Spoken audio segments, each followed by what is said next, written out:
자, 안녕하십니까. 부자사장연구소의 소장 이경입니다. 자, 오늘은 지식산업센터 투자에 관한 책을 쓰신 저희 박희성 대표님 만나 뵙고 말씀 나눠보도록 하겠습니다. 제가 박희성 대표님 왜 만나 뵙자고 했냐면요.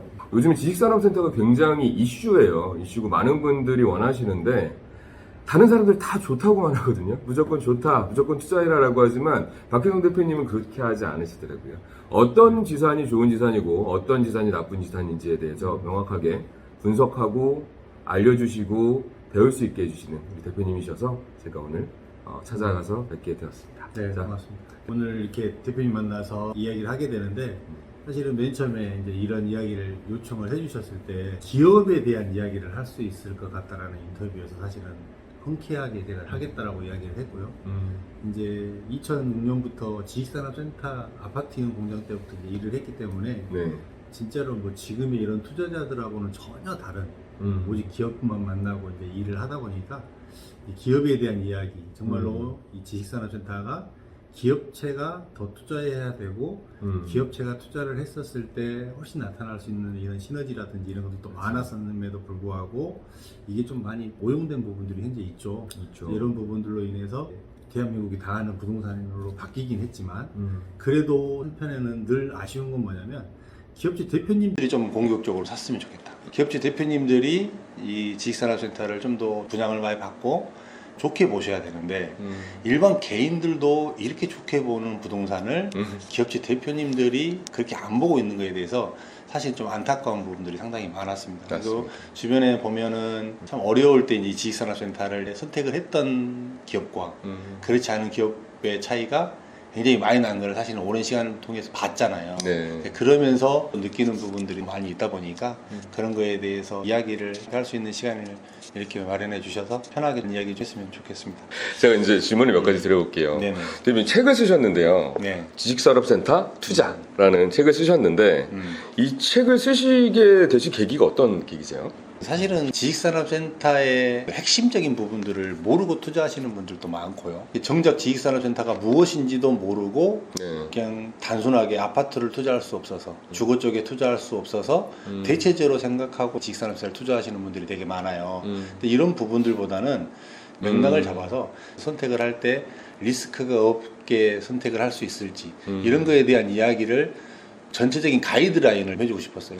어디를 투자하면 됩니까? 라고 물어보는 질문이 사실은 제일 많음에도 불구하고 이 부동산에 대해서 전체를 알고 파악을 한다면 제2, 제3의 투자를 할 때 잘할 수 있는 방법론 쪽에 대해서 전체적으로 좀 이야기를 하고 싶었고 잘못 투자를 했을 경우에 이제 지식산업센터는 기업이 쓸 수 있는 부동산이란 말이에요. 그렇죠. 다 대부분 기업이 들어와서 실제 사업을 하는 부동산임에도 불구하고 기업이 실질적으로 충족을 못 해줬을 경우에는 네. 개인이 사서 상당히 낭패를 볼 수 있는 경우가 많이 있거든요. 네, 그런 부분에 대한 또 조심도 드리고 싶었고 그런 것들이 나타날 수 있어서 이야기를 좀 했죠. 이게 사실은 지식산업센터라는 부분이 굉장히 좋은 부분인데도 불구하고 그래도 이제 옥석이 있단 말이죠. 네네. 그 옥석에 대해서 어떻게 우리가 분별할 수 있는지에 대한 부분. 그렇죠. 그리고 이 부분에 대해서 그냥 일반 투자로만 보고 접근하는 사람들은 또 리스크, 이게 위험해질 수도 있는데 네. 어떻게 하면 위험하지 않게 지식산업센터를 접근할 수 있는지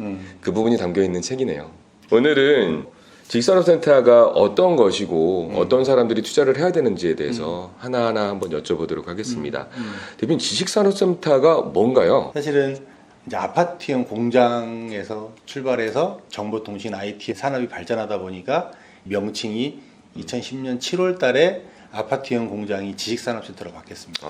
이걸 기점으로 했을 때 실질적으로 많은 변화가 사실 나타났던 것 같아요. 무슨 말이냐면 아파트형 공장일 때는 우량한 제조업 기업 위주에서 IT나 정보통신 기업 위주로 지식산업센터로 넘어가는 이런 과정이었고 그전에는 대부분 제조 기반의 건물이다 보니까 평수도 컸고 건물도 제조업에 맞는 구조로 대부분 지어지고 설계되고 그랬던 것들이 실질적으로 지식산업센터로 넘어오면서 사무적인 공간들을 좀 더 위주로 발전해가는 이런 모습으로 바뀌게 됐단 말이에요. 네. 지식산업센터는 정부에서 혜택을 줬었죠. 지금 취득세가 50% 감면이지만 초기 맨 처음에 아파트형 공장 때는 취득세 100%, 그 다음에 정책자금, 그때 당시 금리가 한 7, 8% 갔을 때도 서울시 정책자금이나 중진공자금으로 아파트용 공장의 대출 자금을 따로 책정을 했습니다. 그래서 만약에 1,000억짜리 건물이 지어진다고 하면 저게 600억이든 700억이든 건물에 따로 정책자금을 배정을 했어요.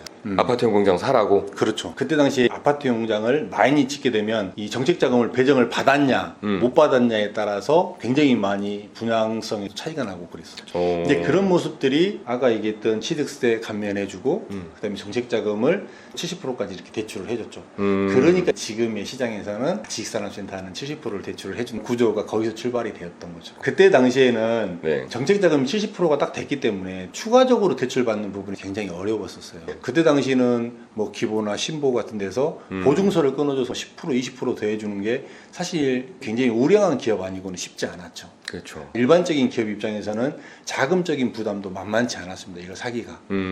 그래서 초창기에 아파트형 공장을 산 회사들이 우량한 기업체일 수밖에 없는 거예요. 그 당시에는 계약 조건이 지금은 계약금 10% 내고 중도금 한 20% 30%가 잔압이었어요. 그러니까 회사 입장에서는 이 자금 흐름이 되지 않으면 네. 아파트 공장을 분양을 받을 수가 없었어요. 3분의 1은 내 돈이 있어야지 그렇죠. 미리 돈 깔아놓고 갈 수 있었네요. 그렇죠.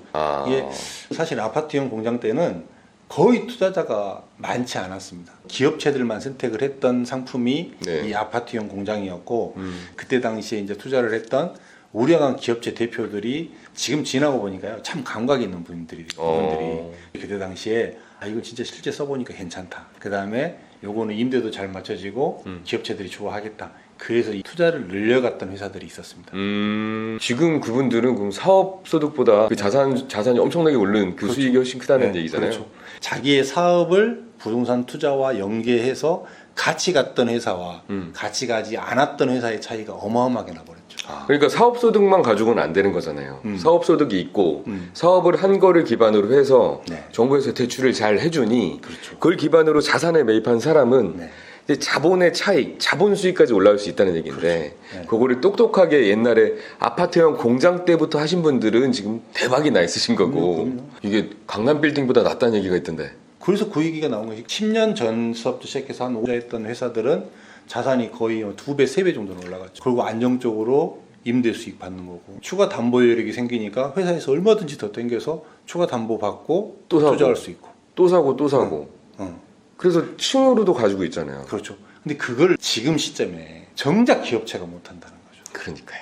이게 참 제 개인적으로는 안타깝고 일반 사람들은 잘 모르겠지만 이 지식산업센터의 투자에 있어서 정말 기업체가 굉장히 많이 유리한 부분을 점하고 있거든요. 네. 굉장히 많이 유리해요. 개인은 대출을 은행에서 빡빡하게 보지만 실제 사업하고 매출이 있는 회사를 굉장히 좋게 본단 말이에요. 그렇죠. 이 굉장히- 목적 자체가 사업하는 사람들한테 혜택을 준 거니까. 그렇죠. 그렇죠. 근데 정작 네. 혜택을 받아야 되는 사람들은 못 받고 투자를 해야 되는 사람들만 들어오고 있는 거죠. 그렇죠. 기업체에게 주려고 했던 이런 장점들을 투자하려고 하는 개인들이 다 받고 있는 상태인 거죠. 회사는 분양을 받아야 되는데 네. 대표이사가 이 투자에 대한 마인드가 없으면 결정을 못 하는 거죠. 감각이 없으면 또 결정을 못 하죠. 야, 무슨 땅도 없는 공장을 그걸 왜 사냐? 이렇게 생각할 수 있죠. 이게 지금 그 얘기 나와서 하는 얘기지만 네. 아파트 공장을 하나를 팔려고 회사 사장님을 만나면 10명 중에 한 9명은 내가 뭐 하려고 아파트 공장을 사냐? 네. 내 땅 사서 건물 짓지. 내 땅 사서 네, 건물 짓지. 네. 그 9명 중에서 한 명도 못 지은 것 같은데요. 사실은 대표이사님들은 사업이 우선이지 절대 부동산 투자가 우선 아닙니다. 맞아요. 그렇기 때문에 공장도 못 지어요, 사실. 그럴 바엔 차라리 아파트 공장을 사서 네. 입주해서 편하게 살고 가격이 올라갔으니까 나았을 텐데 그것도 못했어요. 차라리 그때 누구 조언 듣고 밀려 샀으면 그렇죠. 그러면 지금 자산가가 돼 있을 텐데. 그렇죠. 사업하는 게 너무 바쁘다 보니까 그렇죠. 사업만 하다가 네. 부자가 못 됐네요. 네. 이 대표이사님들도 이제는 그런 걸 아는 것 같아요. 일반 개인들도 적극적으로 나서고 있는 이런 시점이 되니까 네. 회사 대표들도 인제서 투자하겠다라고 생각하는 사람들이 생각보다 많아졌습니다. 근데 지난 시간에 못했던 것들을 안타까워하시는 분들이 되게 많았죠. 그렇죠. 투자자들보다 사업하시는 분들이 결정이 조금 더 느리다. 그렇죠. 너무 사업적으로 바쁘기도 하고 그렇죠. 그리고 내가 이걸 결정하는 요소에 대해서도 투자한 사람들은 막무가내로 갈 수 있는데 그렇죠. 이분들은 직원의 뭐 거취니 교통이니 그렇죠. 여러 가지 고민할 게 많으니까 맞습니다. 지금 네. 개인 투자자들이 사실 가장 간과하는 부분이 기업체 대표들은 지식산업센터를 하나를 선택을 하려고 그러면 굉장히 많은 부분들을 검토를 해요. 네. 여기서 만약에 옮긴다고 쳐요. 네. 사업은 나 혼자 하는 게 아니고 직원들하고 같이 하는 거니까. 그렇죠. 이 직원들 부분을 무시를 못 한단 말이에요. 근데 지금 투자자들이 하시는 부분들이 뭐냐면 인력 수급에 있어서 가장 중요한 부분은 교통 부분이 빼놓을 수가 없어요. 저도 지식산업센터를 무조건 사야 된다고 생각하는 사람 중에서 하나인데 그 이유는 뭐냐면 결국은 사업이라는 건 사람이 하는 거고 사람이 한다는 건 우리 직원들이 접근성이 좋아야 된다는 그렇죠. 얘기인데 교통이 좋아야 좋은 직원을 데리고 올 수 있는 거죠. 근데 우리가 저쪽 시골에 지하철도 안 다니고 버스도 잘 안 다니는 데다가 사무실을 차려놓으면 누가 오겠냐는 거죠. 그렇죠. 좋은 사람들이 오지 않는다는 거죠. 그렇죠. 그렇다고 하면 내가 사업은 외곽에서 하더라도 공장도 외곽에 있고 창고도 외곽에 있더라도 우리 본사는 서울에 하나 정도는 있어야 된다. 그렇죠. 라는 생각 때문에 무조건 지하철이 다니는 서울 근교에 지식산업센터가 무조건 하나는 있어야 된다라고 생각하는. 그렇죠. 이제 그런 부분이 가장 실수하지 않는 방식인 거고 개인들이 이제 그런 거를 모르고 분위기에 편승해서 투자를 하는 이런 경우가 상당히 많이 나타나고 있죠. 요즘에 너무 과열됐죠. 개인들 투자가 아파트 공장으로 엄청나게 많이 들어오면서 정작 그 혜택을 노려야 되는 사업자분들은 지식산업센터를 컨택 못하는 경우가 많습니다. 그렇습니다. 자, 그렇다고 하면 대표님 생각하시기에 네. 좋은 지식산업센터를 선택하는 기준은 뭘까요? 제가 항상 했던 내용의 핵심은 기업이었다. 그렇죠. 기업의 입장에서 생각해보면 모든 게 답이 나오죠. 자, 그러면 어떤 건물이 좋을까요? 기왕이면은 작은 건물보다는 좀 큰 건물이 큰 낫겠죠. 건물. 인프라 부분에서 그런 부분들도 좋고 네. 또 요 가까운 쪽에 이렇게 사무실을 포진하고 있으면 뭐 비즈니스 하기도 좋고 네. 주차 편하고 편의시설도 많고 뭐 이렇게 지식산업센터가 군락으로 모여있는 데 같은 경우는 이렇게 인력 수급하기 좋고 인력 수급하기 좋죠. 그거 최고죠. 그게 너무 좋죠. 네. 그럼- 젊은 사람들이 오기 좋은 곳에 있고 젊은 사람들이 놀 수 있는 인프라가 또 옆에 골목마다 깔려 있으니까 이 친구들이 데리고 오기가 너무 좋은 거예요. 그렇죠. 그런 것들이 좋은 지식산업센터. 그러면 예전에는 그래도 가로세로 100m, 한 3,000평 정도 되는 대지 위에 짓는 그런 지식산업센터가 많았단 말이죠. 근데 요즘에는 또 그렇게 큰 지식산업센터가 많지는 않은 것 같아요. 지금은 큰 것들은 전부 다 신규 택지 개발을 지구를 하면 네. 땅의 용도를 미리 지정을 하잖아요. 네. 여기는 공동주택, 여기는 단독주택, 여기는 뭐 공원.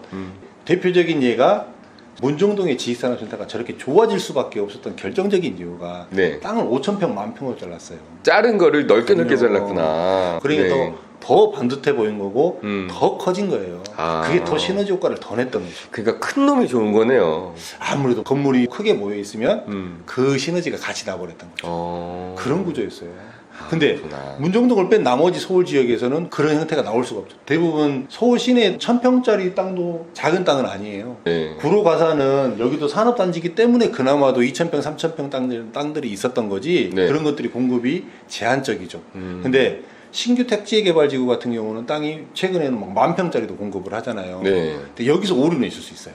큰 게 좋다라고 얘기를 드렸잖아요. 큰 게 좋아요. 큰 게 네. 좋아요. 그러면 무조건 크면 좋냐? 무조건 크면 좋은 거 아닌가요? 만약에 택지 개발지구